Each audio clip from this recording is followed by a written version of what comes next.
where it happened. Gabby, what do you know?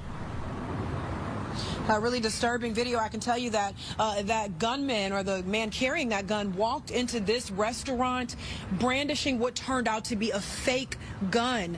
Unfortunately, though, he lost his life right here in this doorway after a customer pulled out a gun and shot him multiple times. I can tell you that we spoke with an attorney today about the possibility of that customer facing charges.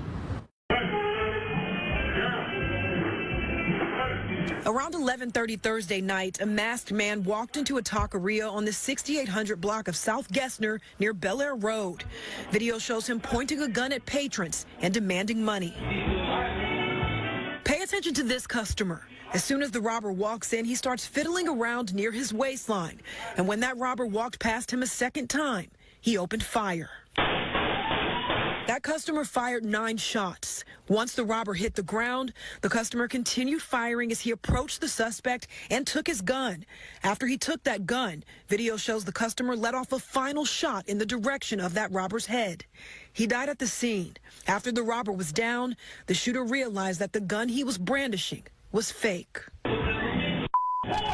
This is Texas. Price Brown is a local criminal defense attorney. I was not able to tell, just from looking at that video, that that was a fake weapon. And just by actually taking out a weapon, pointing it at people, especially in a situation where you're robbing people, it establishes that, that person is willing to use it. Some people might say, well, why did you have to shoot him so many times? Until he's completely been neutralized, he is still a danger to everybody. Customers retrieved their money and belongings and left. The customer who shot that robber threw a coffee mug at him as he exited.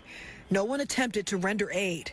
As of right now, the police would only like the shooter to come forward for questioning. And we asked Attorney Brown about the chances of a grand jury actually indicting that customer. I believe it's unlikely. And Brown says if the shooter is indicted, it would be an easy case of self-defense. The individual who used lethal force to neutralize the situation was well within his rights to do so.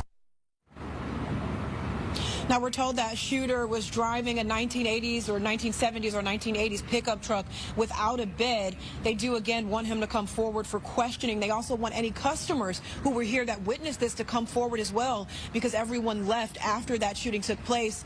And as for the man who lost his life here, we're waiting on the coroner to release his identity. Of course, as soon as we learn more, so will you.